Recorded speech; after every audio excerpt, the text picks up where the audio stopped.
Também Jesus e seus discípulos tinham sido convidados para o casamento. Como o vinho veio a faltar, a mãe de Jesus lhe disse: eles não têm mais vinho. Jesus respondeu-lhe: mulher, por que dizes isto a mim? Minha hora ainda não chegou. Sua mãe disse aos que estavam servindo: fazei o que ele vos disser. Estavam 6 talhas de pedras colocadas aí para a purificação, que os judeus costumam fazer. Em cada uma delas cabia mais ou menos 100 litros. Jesus disse aos que estavam servindo: enchei as talhas de água. Encheram-nas até a boca. Jesus disse: agora tirai e levai ao mestre-sala. E eles levaram. O mestre-sala experimentou a água que se tinha transformado em vinho. Ele não sabia de onde vinha, mas os que estavam servindo sabiam, pois eram eles que tinham tirado a água. O mestre-sala chamou então um noivo e lhe disse: todo mundo serve primeiro o vinho melhor. E quando os convidados já estão embriagados, serve o vinho menos bom. Mas tu guardastes o vinho melhor até agora.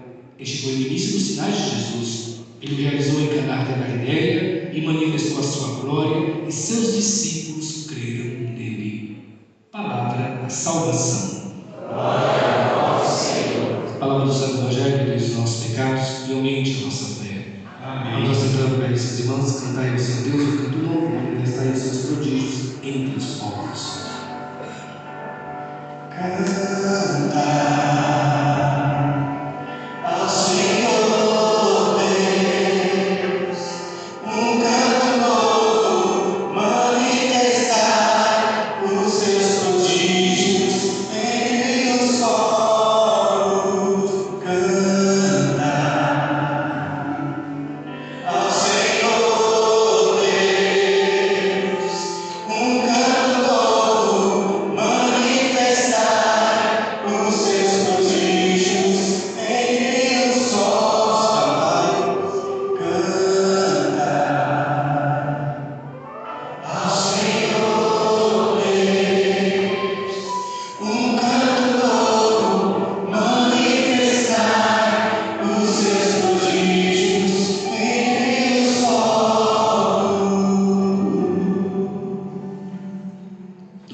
Nos apresenta 3 belos textos. E confesso a vocês que hoje é o dia que o Pai fala muito mesmo. Misericórdia, sangue por Deus. Você se interceda aí e diz: Senhor Jesus, cala a boca deste homem em teu nome. Diga para ele para lá, pé, porque está quente, nós estamos meio que cochilando. Alguns já estão tendo o pescoço meio quebrado para o lado. Então, porque hoje é o dia que eu falo muito. Então, tem dia que eu disse: eu vou ser breve, mas hoje eu confesso que eu estou falando muito. Acho que é o calor relaxa, gente, né? Então, eu olho para a Assembleia e eu vejo um povo e diz: não está todo mundo comigo mesmo, que eu vou pregar, eu vou falar. Pelo menos eles estão na missa, não estão lá fora. Então, só para dizer isso a vocês que hoje é um dia que eu falo um pouquinho mais de costume. Por quê? Porque os 3 textos é de uma comunhão, de uma unidade muito particular. A liturgia da Santa Missa de hoje é a liturgia que nós costumamos chamar da liturgia do enamoramento. Deus se enamora da humanidade. Deus se encantou pela humanidade. Deus se apaixonou. Toda a linguagem litúrgica hoje é a linguagem do enamorado, a linguagem nupcial, a linguagem matrimonial, a linguagem, portanto, em que o Senhor diz: te chamarei pelo novo nome, te chamarei como a minha predileta. Tudo uma linguagem de apaixonado. Então, por isso, para que nós compreendamos isso, a gente precisa se debruçar um pouco mais sobre os 3 textos. O primeiro texto é do profeta Isaías. E o texto do profeta Isaías é de uma profundidade, é de uma magnanimidade única, no sentido de dizer que é grandioso esse texto. Nós estamos aqui no capítulo 62 do livro do profeta Isaías. Estamos já quase no finalzinho do livro do profeta Isaías. Só que o livro do profeta Isaías ele é um compilado de 66 capítulos, divididos em 3 partes. A primeira parte é Deus falando conosco diretamente, dizendo: filho, filha, presta atenção, veja do que você anda. Não abra mão da sua vida espiritual. Não abra mão da sua vida de oração. Não deixe de fazer a meditação da palavra de Deus, né? Viva uma vida honrada, uma vida honesta. Não se engane com os prazeres, com as coisas que o mundo está nos oferecendo. Tudo isso é um engodo. Tudo isso é, portanto, um anzol para te pescar para a frustração, para a depressão, para o desespero, para a angústia. No primeiro momento parece que aquilo é a oitava maravilha do mundo.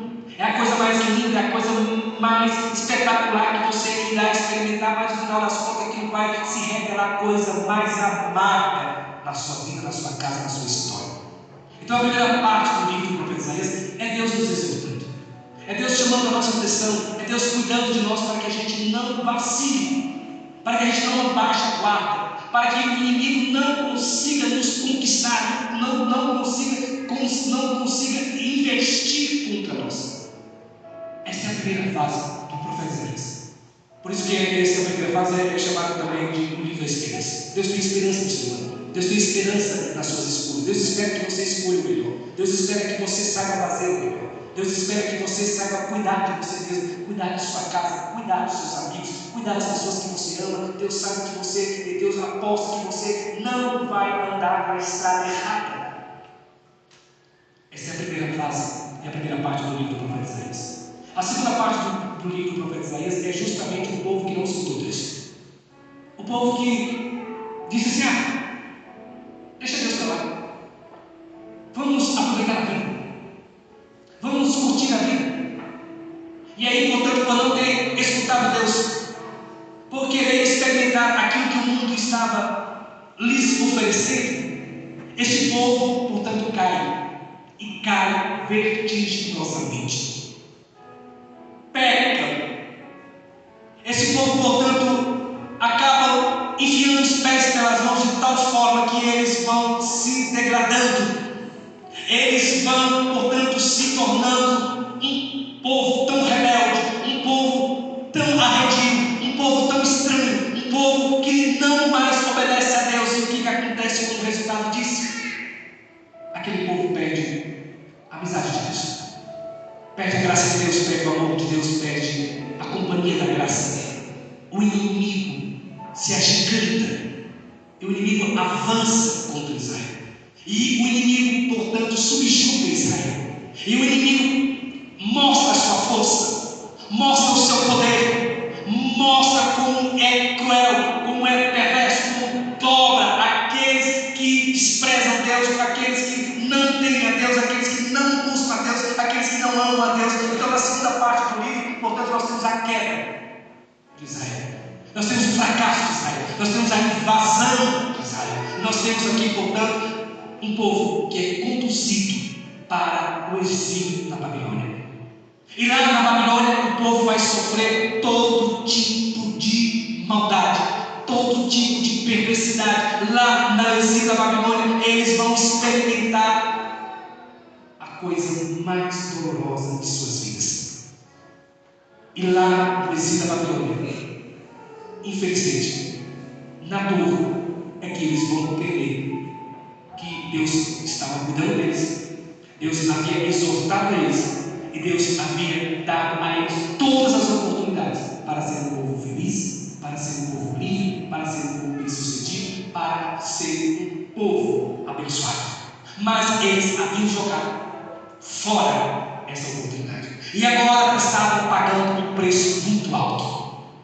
Agora eles não tinham liberdade, agora eles não eram livres, agora eles não tinham casa, agora eles não tinham religião, agora eles não podiam cultuar mais a Deus, adorar a Deus, servir a Deus. Eles não tinham mais liberdade, eles não experimentavam mais felicidade. A única coisa que eles sabiam experimentar era sofrimento, dor, desespero, angústia, frustração. E o inimigo não tinha piedade, o inimigo não tinha compaixão, o inimigo não tem pena de seu ninguém, não tem pena de criança, não tem pena de mulher, não tem pena de homem, não tem pena de seu ninguém. O inimigo cada vez mais aumentava a sua carga de sofrimento, a sua carga de humilhação, a sua carga de dor sobre aquelas pessoas, a tal ponto, diz o livro do profeta Isaías, que aquele povo ia para à beira do rio. E lá sentavam e choravam de saudade de Sião, de saudade da casa de Deus. Diz: meu Deus do céu, nós éramos livres, nós éramos tão abençoados, nós tínhamos tudo, nós tínhamos um Deus que nos amparava, nós tínhamos um Deus que nos amava, nós tínhamos um Deus que estava conosco, e nós jogamos isso para fora. O que é que nós temos agora? Um inimigo que nos oprime, um inimigo que nos humilha, um inimigo que não deixa a gente ser livre, um inimigo que não deixa a gente experimentar um pouco de esperança. O desespero era o tamanho que aquele povo chorou, e Deus se compadeceu e se apaixonou por aquele povo que estava chorando, dizendo: olha, vocês desviaram os pés pelas mãos, vocês jogaram fora uma grande oportunidade, mas eu não vou os abandonar na desgraça, na dor, no exílio, no sofrimento. Eu vou dar a vocês uma nova chance. É aqui que entra a terceira parte do profeta, do livro do profeta Isaías, que é o texto que nós lemos na Santa Missa de hoje. É claro que essa terceira parte começa a partir do capítulo 55, nós estamos aqui no capítulo 62. Portanto, quando o povo foi para o exílio na Babilônia, todos os inimigos de Israel se levantaram e disseram: aonde está o Deus de vocês? Aonde está aquele que disse que ia proteger vocês? Aonde está aquele que disse que ia manter vocês debaixo de sua sombra? Aonde está aquele que disse que ia manter vocês sãos e salvos? Agora vocês não têm ninguém por vocês. E aí, portanto, a resposta vem aqui na liturgia da Santa Missa de hoje, no capítulo 62, dizendo assim: por amor a Sião, eu não me calarei. Por amor a Sião, eu não descansarei, enquanto a justiça não for um luzeiro em Israel, e enquanto a salvação não for uma tocha, eu darei a você um novo nome. Nunca mais irão chamar esta terra, este lugar, este povo, esta casa, esta família, nunca mais irão chamar você de abandonada, de terra deserta, porque eu irei te chamar agora minha predileta, e aquelas pessoas que olharão para você irão dizer: tu és a bem casada. Aqueles que fazem o casamento com o Senhor, diz a Bíblia, aquele pode ser chamado de bem casado. E naquele dia Deus havia feito um casamento com Israel, e naquele dia Deus diz: eu vou, portanto, colocar na sua cabeça um diadema real, e nunca mais ninguém vai chamar você de desamparada, de, portanto, abandonada. Portanto, meus irmãos e minhas irmãs, aqui, essa primeira parte do livro do profeta Isaías é uma carta de amor de Deus para cada um de nós. É Deus dizendo: olha como eu amo você, olha como eu sou apaixonado por você. Eu não sei em que etapa da vida que você está, eu não sei se você está na primeira etapa, como aquele povo da primeira passagem, ou na primeira etapa do livro do profeta Isaías. Eu não sei se você está na segunda etapa do livro do profeta Isaías, ou se você está na terceira etapa do livro do profeta Isaías. O fato é que Deus dá a você uma nova chance, Deus dá a você uma nova oportunidade. Deus não desiste de você, ainda que você tenha desistido de Deus, ainda que você tenha esbravejado, ainda que você tenha praguejado, ainda que você tenha deixado a sua vida espiritual de lado, ainda que você tenha andado por tantos outros caminhos e ainda iludido por este mundo. Deus nunca tirou os olhos de você, Deus nunca deixou de escutar você. Por quê? Porque Ele enamorou-se de você, Ele se encantou por você.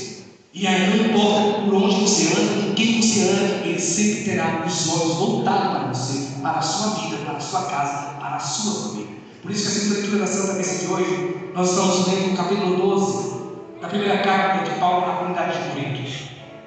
Aqui Paulo dá uma catequese toda especial acerca do Espírito Santo, acerca daquele que está tão enamorado por nós, que Ele derrama sobre nós o seu Santo Espírito. Ele derrama sobre nós a sua unção, Ele derrama sobre nós o seu poder, Ele derrama sobre nós a sua glória, Ele derrama sobre nós a sua presença, Ele derrama sobre nós a sua bênção, Ele derrama sobre nós a sua unção.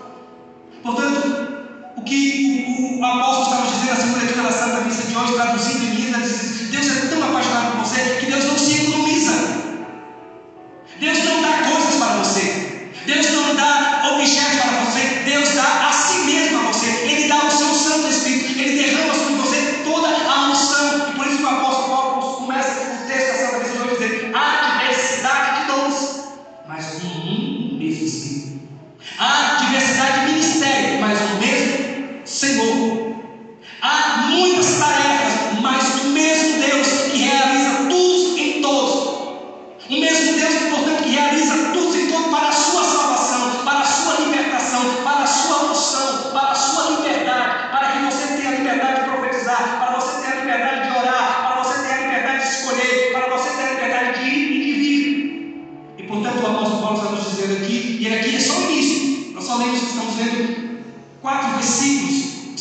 versículos aqui, portanto, dessa perícope do apóstolo Paulo no capítulo 12, que ele começou com os versículos 4. Mas tem uma tarefa que nós precisamos fazer em casa: ler todo o capítulo 12, ler todo o capítulo 13 e ler todo o capítulo 14. Porque esses 3 capítulos formam, portanto, um conjunto. Nesses 3 capítulos, o apóstolo Paulo ele explicita o que significa, portanto, receber a unção de Deus, o que significa ser corpo, o que significa a função de cada membro. Porque nenhuma pessoa na face da terra recebe todos os dons, porque cada um recebe um dom específico. Porque algumas pessoas oram, porque algumas pessoas profetizam, porque algumas pessoas recebem o dom do Espírito, o dom de cura, e porque outras pessoas recebem o dom de profecias, porque outras pessoas recebem o dom de orar em línguas, e porque outras pessoas não recebem o dom de orar em línguas. Então Paulo vai explicitar tudo isso, mas o que ele está nos dizendo é assim: o fato é que Deus está tão apaixonado por você que ele não se economiza, ele derrama sobre você toda a sua unção, toda a sua bênção, ele derrama sobre você, ele se derrama sobre você. É como se o texto dissesse: Deus está tão apaixonado que ele se derrete de amor por você, ele se derrama diante de você. Isso fica muito exemplificado no Evangelho que nós acabamos de ver. E aqui o evangelista João é um evangelista que exige de nós uma atenção toda especial. O evangelista João tem o codinome de discípulo amado, e não é à toa.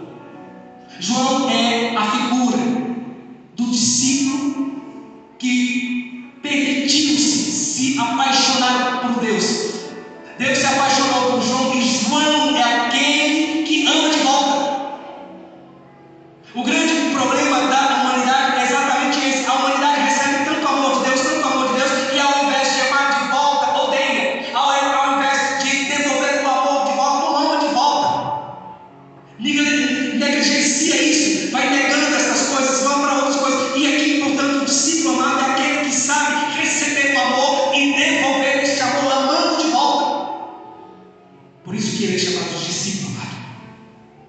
E, portanto, o evangelista João diz assim: olha, para que você compreenda como é que Deus te ama, como é que Deus é apaixonado por você, é apaixonado pela sua casa, é apaixonado pela sua família, que Deus não desiste de você, que Deus nunca vai permitir que alguém possa zombar de você, ou que alguém possa dizer que você é alguém abandonado, você é uma terra deserta, você não é predileção, você não é uma noiva que causa alegria ao seu noivo. Então, para que ninguém nunca diga isso a você, eu vou contar uma história para você. Hoje esse evangelho é um evangelho que fala de casamento, mas na verdade está nos falando do relacionamento da humanidade para com Deus. A humanidade que se casa com Deus, e Deus que se encanta com essa humanidade e entra na vida dessa humanidade, porque essa humanidade o convida para participar, portanto, da sua humanidade. E aí, portanto, o evangelista João começa contando a história da festa do casamento. E aqui, muitos detalhes, o evangelista João tem muitos detalhes que vai nos escapando, e aí pode ser que no meio do caminho eu leio, pode ser que na vez eu cito ou não cito. Falta aqui. João, portanto, por meio das bodas de Caná, está nos dizendo: olha aqui nós temos aqui um encontro muito feliz, um encontro muito especial, um encontro da divindade com a humanidade. Aqui um encontro, aqui um entrelaçamento. Este evangelho está nos falando, portanto, dessa efusão, dessa comunhão, deste encontro estupendo, esse encontro maravilhoso entre o divino e o humano. E ele começa dizendo assim: olha, houve uma festa de casamento. E é muito interessante que o evangelista João aqui, não somente ele se comunica com o profeta Isaías, que por sua vez se comunica com o profeta Oséias, que por sua vez se comunica com o livro do Gênesis, que por sua vez se comunica com o livro do Apocalipse, que por sua vez se comunica com o evangelho de São João, no sentido de dizer: Deus gosta muito dessa imagem de família, de casamento, porque essa imagem de família, de casamento, lembra muito o seu relacionamento com a humanidade. E, portanto, João está dizendo: houve uma festa de casamento. E nessa festa de casamento, este casal, de alguma forma, de alguma maneira, eles tiveram contato com o livro do profeta Isaías. Eles começaram a entender o que significava o convite que Deus havia feito a Adão e Eva, e que Eva e Adão haviam desconvidado Deus. Portanto, esse casal faz uma escolha, e a escolha mais feliz deste casal, e portanto essa escolha diz respeito à minha escolha e à sua escolha. Esse casal faz uma escolha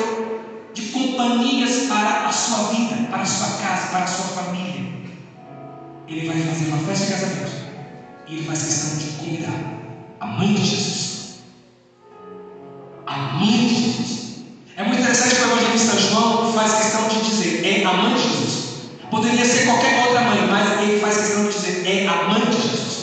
Alguns teólogos, infelizmente teólogos católicos, quando se aproxima deste texto, faz questão de dizer que de algum modo a igreja desviou-se da verdadeira interpretação do contexto deste evangelho, porque apresenta a figura mariana como uma figura central deste evangelho, e a figura mariana não é uma figura central, é uma figura corporativa, a cara dele, que não é isso.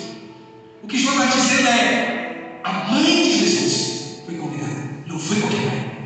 E por que João faz questão de dizer que foi a mãe de Jesus? Porque a mãe de Jesus foi a única mulher que obedeceu o que Jesus disse que precisava fazer. Ele está dizendo que convidou a mãe de Jesus, depois disso convidou Jesus e seus discípulos. Portanto, esse evangelho comunica-se com o livro do Gênesis, o livro da criação. Esse evangelho comunica-se com a paixão do Senhor, e esse evangelho comunica-se com a redenção do Senhor. Com esses três acontecimentos. E esses três acontecimentos estão intimamente ligados. Portanto, quando João está nos dizendo que aquele casal convidou a mãe de Jesus, está nos dizendo que na hora da paixão, na hora da cruz, Jesus diz àquela mulher, eis aí o teu filho, filho, eis aí a tua mãe. Aquele casal, ao escolher a mãe de Jesus, ele está dizendo para a humanidade, eu estou obedecendo aquilo que Jesus disse. Eu estou chamando a mãe dele, porque Jesus diz, filho, eis aí a sua mãe, mãe, eis aí o seu filho. Então, primeira coisa. Segunda coisa, convidou Jesus. E terceira coisa, convidou os seus discípulos. Mas diz, portanto, ainda o evangelho que nesta festa de casamento veio a faltar vinho. Vinho na literatura joanina não é bebida alcoólica. Vinho na literatura joanina é divindade. Não é docidade de bebida. A briga aqui não é sobre álcool. A conversa aqui não é que faltou bebida. A conversa é que aqui não tem, ainda que a divindade não se manifestou, a divindade não foi derramada. Por isso que a segunda leitura está colocada o que é que Deus dá ao ser humano. Deus dá ao ser humano, Ele mesmo dá ao seu Santo Espírito, dá a divindade. Então, quando o Evangelho está nos dizendo que faltou vinho, que está faltando vinho, está falando a divindade ainda não se manifestou, não há a manifestação clara, visível, concreta da divindade aqui. E aí, portanto, a única pessoa que é capaz de perceber isso é aquele que tem intimidade com o divino, com o sagrado. Só você sabe. Por isso aquele casal fez a escolha mais feliz, a escolha mais abençoada. Escolheu a mãe de Jesus, escolheu Jesus, escolheu os discípulos de Jesus. Eu fico imaginando e eu vejo o tempo todo isso acontecendo nas nossas casas, nas nossas famílias, os casais que vão para o casamento e fazem as piores escolhas, ficam preocupados somente com a estética, ficam preocupados somente com quem vai convidar, e às vezes o que vão convidar não tem nada a ver com o mundo espiritual. Convida os seus amigos, convida os das quantas e esquece de convidar aquilo que é essencial para a sua vida, aqueles que irão, portanto, ser a companhia para toda a sua existência. Não convida quem deveria convidar. Convida todo mundo, menos a divindade. Convida todo mundo, menos o mundo espiritual. Convida tudo, menos a mãe de Jesus, Jesus e seus discípulos. Isso faz toda a diferença. Por que faz toda a diferença? Porque na vida, neste mundo, nós iremos lidar com uma coisa chamada falta. Vai faltar muita coisa na nossa vida. Naquele casamento faltou vinho.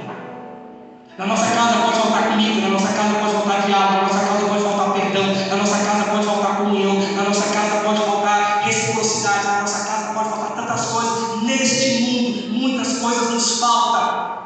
Então, portanto, o Evangelho está nos dizendo: a vida da humanidade sem a presença de Maria, sem a presença de Jesus, sem a presença dos discípulos de Jesus, portanto, é uma vida de falta, de ausências. E aí, portanto, aquele casal fez a escolha feliz. Em que sentido? Porque soube convidar Maria, soube convidar Jesus e os seus discípulos. Maria percebe algo que ninguém percebe. É muito interessante que o Evangelho diz que aquele casamento tinha um mestre. O mestre estava. O que é o mestre estava na cultura judaica? É aquele que é responsável por toda a bebida. é aquele que é responsável pela terra, é aquele que é responsável pelas sales, é aquele que tem que verificar o tempo todo se tem bebida para todo mundo.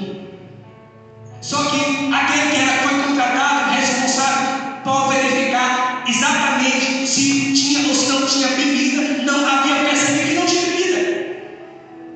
Como é que isso se explica? Porque, portanto, o Evangelho não está falando aqui de bebida propriamente dita, o Evangelho está nos falando, portanto, de graça de Deus, de divindade, de unção, de poder de Deus. E aí, portanto, quem é que percebe que o que falta para aquele casal é o amor sobrenatural, a divindade, a efusão, portanto, a graça de Deus, a Virgem Santíssima. E quando ela percebe isso, ela não faz nenhum alarde, ela não vai ao mestre sala, ela não vai aos noivos, ela não vai à noiva, ela não vai a lugar nenhum, ela vai a Jesus.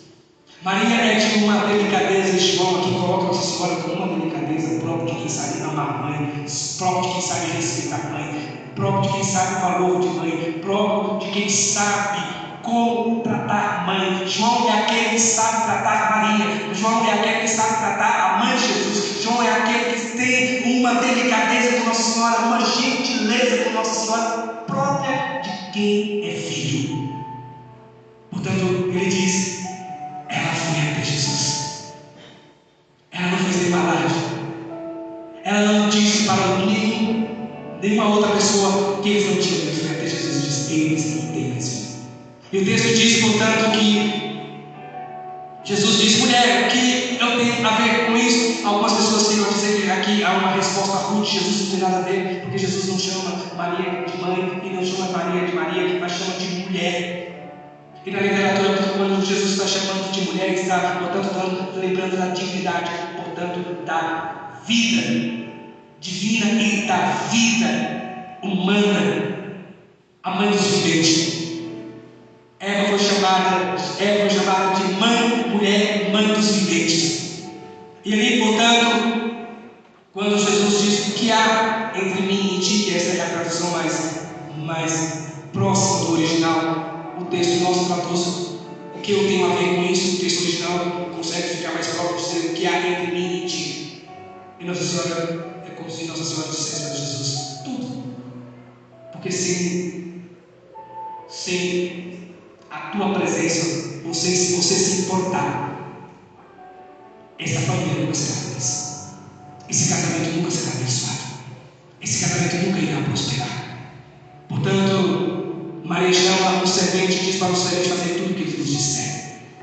Então esse ato de Maria chamar o servente, é Maria chamando toda a humanidade, Maria chamando você, Maria chamando a sua casa, Maria chamando todos nós a fazer o que Jesus nos disser.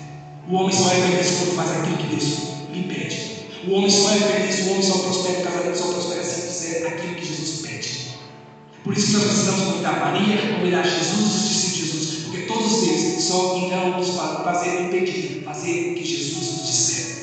E portanto, quando o servente olha para Jesus, Jesus diz, onde estão as talhas? Quantas talhas tem aí? Eles disseram 6 talhas. Quantos litros cabe em cada talha? Cabe 100 litros. As talhas eram 6. Aqui João se comunicando no livro do Gênesis, 6 dias da criação, as 6 talhas que se referem aos 6 dias da criação. Quantos litros cabem em cada sala, em cada calha? 100 litros. O que é o número 100 na Bíblia e na matemática? É um múltiplo de 10. O múltiplo de 10 é 100, portanto, ou seja, o que a comunidade judaica, ou a palavra de Deus, ou Jerusalém, ou o povo de Deus fez com os 10 mandamentos, eles multiplicaram os 10 mandamentos de tal forma, esticando, que chegou-se a uma soma de 613 leis. Portanto, 100 litros cada talha, 106, então nós temos uma soma de 600, portanto, uma referência à multiplicidade de mandamentos que foram criados dos 10 mandamentos. Ou seja, o Senhor está nos dizendo, João está nos dizendo, vocês ficaram tão preocupados em obedecer o mandamento que foi criando um outro mandamento para obedecer aquele mandamento, para obedecer aquele outro mandamento, para obedecer aquele outro mandamento, para obedecer aquele outro mandamento, que vocês foram esticando, e vocês chegaram a uma quantidade de 613. É impossível alguém obedecer 613 leis, e portanto vocês esvaziaram as talhas. Então os mandamentos ficaram esvaziados de sentido, de conteúdo. E portanto Jesus disse, então agora eu quero que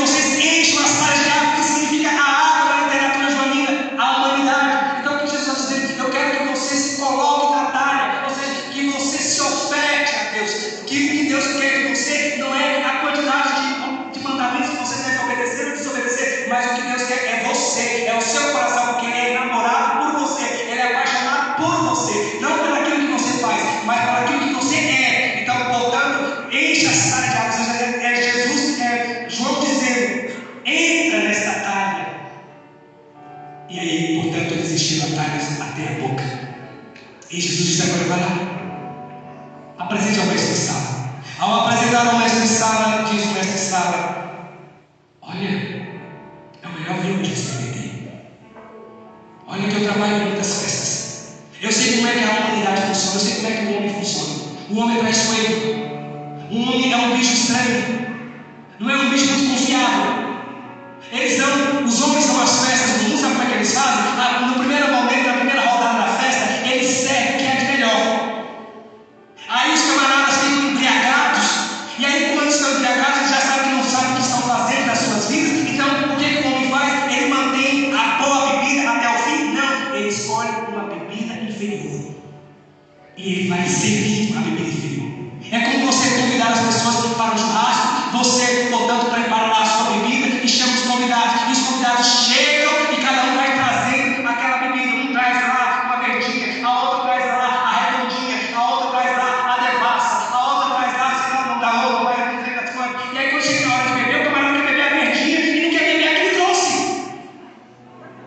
Infeliz, miserável. Aí, portanto, João está dizendo: olha como é que é a festa do mundo. A festa do mundo é exatamente assim. Dá a primeira rodada é maravilhosa, mas a segunda, meu filho, termina com taipava e pitu e companhia limitada. Então, ou seja, não serve de nada. Portanto, o homem vai se enganando, vai se embriagando das coisas deste mundo, essas coisas perversas. Mas aí os mestres Sala diz: mas tu guardaste o melhor vinho até agora. O que o mestre está dizendo? A divindade é algo impressionante. Deus veio até nós, derramou a sua graça, e a sua graça é semelhante ao melhor vinho que tem neste mundo. É algo incomparável. Quando nós experimentamos algo de Deus, quando experimentamos Deus, nós experimentamos o melhor vinho. O mundo nos oferece uma bebida que não tem durabilidade. O mundo nos oferece uma bebida alcoólica. O mundo nos oferece uma bebida imunda. Mas a bebida que Deus nos oferece, ela é a melhor bebida, é o melhor vinho. Tu guardastes o melhor até agora. É Jesus dizendo por meio do evangelista João: se você convidar a mãe de Jesus, os seus discípulos, para a sua vida, e lá na sua casa estiver faltando muita coisa, saiba que Maria, a mãe de Jesus, vai dizer aí: aqui tem muita carência, aqui está faltando tanta coisa, Jesus, aqui está faltando perdão, aqui está faltando diálogo, aqui está faltando comunhão, aqui está faltando, Jesus, abraço, aqui está faltando ouvido que escuta, aqui está faltando tantas coisas, Jesus, dá um jeito. E Jesus vai pedir a mim e pedir a você uma única coisa: enche as taças de água. Ou seja, se coloque na presença de Deus, se coloque diante de Deus, se coloque na talha da graça, que o Senhor vai realizar um milagre, que o Senhor vai transformar a água da sua vida em vinho. E por isso que na Santa Missa esses dois elementos é tão significativo. Por isso que na Santa Missa o padre, quando vai aqui receber, quando recebe o cálice, e aí quando ele traz, portanto, a galheta com vinho, um vinho aqui na missa representado, portanto, uma quantidade um pouco maior do que a quantidade da água, portanto, derrama o vinho, símbolo da divindade. Aí ele pega uma colher e ele mergulha na água e ele tira uma gota da água, derrama aquela água dentro do vinho. A humanidade, a divindade é sempre mais abundante, é sempre mais transbordante, é sempre algo que vai nos envolvendo. E por isso, portanto, aquele mestre estava ao experimentar aquele vinho, ele está dizendo: eu estou experimentando algo que eu nunca experimentei. É de uma abundância, é de um transbordamento, é de uma infusão, é algo tão santo, tão maravilhoso, que eu nunca experimentei isso em lugar nenhum. Tu guardaste o melhor até agora. Portanto, meus irmãos e minhas irmãs, põe no seu coração. E nesta noite em que a palavra de Deus só quer nos falar uma única coisa: Deus é um noivo encantado com a sua noiva. Você é a noiva de Deus. E Deus se encantou por você. E sabe por que Deus se encantou por você? Porque a mãe dele falou de você para ele. Isso aqui é de uma de uma especialidade. Isso aqui é de uma maravilha, é da sétima morada. Deus se importou com você, Deus olhou para você, Deus antecipou em Jesus a sua glória, a sua unção, a sua efusão, o seu derramar-se sobre a humanidade em Caná da Galileia, porque a mãe dele disse algo de você para ele. Isso é lindo. As nossas mães não medem esforço para nos falar, para falar de nós para Deus. Elas sempre dão um jeito de dizer: Senhor, o meu filho está assim. Ah, Senhor, o meu filho tem dado preocupação. Ah, Senhor, dá juízo ao meu filho, dá juízo à minha filha. Ah, Senhor, dá um jeito naquela casa. Ah, Senhor, os meus filhos não têm sido obedientes. Maria sempre dá um jeito de falar de nós para Jesus, e não falar de nós de modo pejorativo, não falar de nós como se estivesse fofocando. Não, ela está dizendo: eles não têm aquilo que precisam ter para ser felizes e abençoados. E Jesus vai perguntar: o que há entre ti, entre mim e ti? E ela vai dizer: tudo. Tudo. Por isso, nesta noite, peça a intercessão de Maria. Peça à mãe de Jesus que fale de você para Jesus. A fala de Nossa Senhora é uma fala tremenda. É uma fala tão abençoada que Jesus antecipou em Caná da Galileia a glória de Deus, o poder de Deus, o transbordamento da unção de Deus, para que aquela casa, para que aquele casal, para que aquela família pudesse receber o amor divino, o amor sobrenatural, a vida espiritual, a vida da graça. Por isso que eu e você precisamos tanto de um colo de mãe, precisamos tanto da mãe do céu, da mãe de Jesus, da mãe que se ocupa de cada um de nós, da nossa casa, da nossa família, que diz a Jesus o que falta na minha vida, na sua vida, na nossa casa, na nossa família. Nós precisamos, todos nós precisamos desta mãe que se ocupa das nossas ausências, das nossas faltas.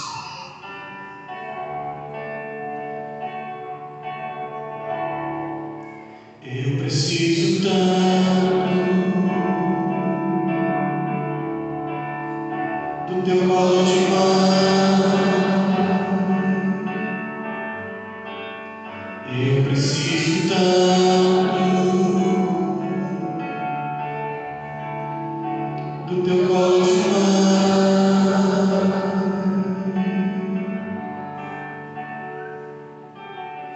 que me ama, me ampara, me protege, comando protetor, intercede sempre meu faro. Que me ama, me ampara, me protege, comando protetor, intercede sempre meu faro.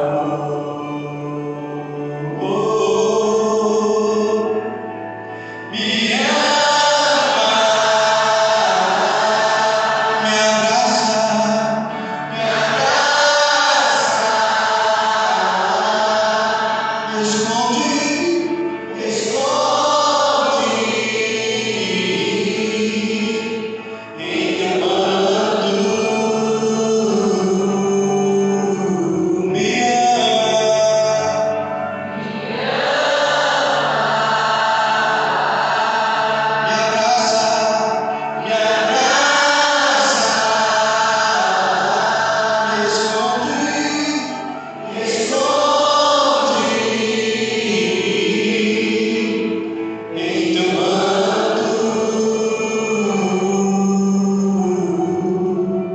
Eu preciso tanto do teu colo de mãe.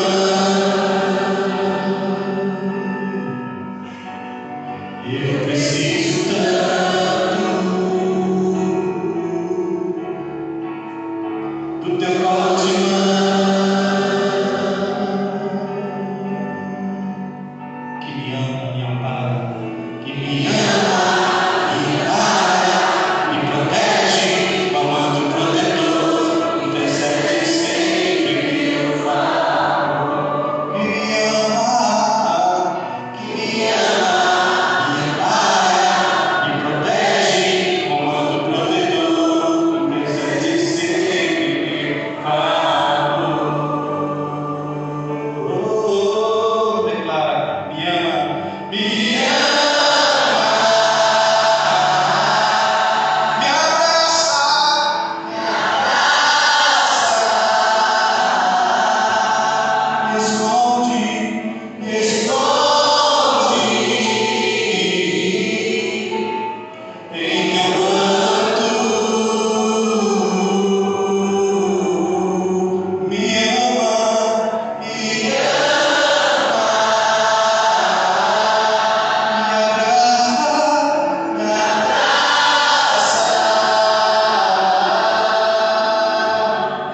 interceda por nossas casas, por nossas famílias. Peça a nosso Senhor Jesus Cristo que conceda a todos nós uma semana abençoada. Que nós consigamos realizar os nossos sonhos, que nós consigamos esta semana fazer os nossos trabalhos, que nós consigamos desempenhar as nossas responsabilidades com dignidade. E Santíssima, peça a Jesus que não deixe de derramar sobre a nossa vida, sobre a nossa casa, a sua bênção, a sua graça, porque sem a graça de Jesus, sem a bênção de Jesus, a nossa semana, a nossa vida não é uma vida abençoada, não é uma vida feliz, será uma vida difícil, uma vida insuportável. Que nosso Senhor Jesus Cristo possa dar a nós a sua bênção, a sua graça, a sua unção. Em nome do Pai, do Filho e do Espírito Santo. Amém. Louvado seja o nosso Senhor Jesus Cristo. Creio em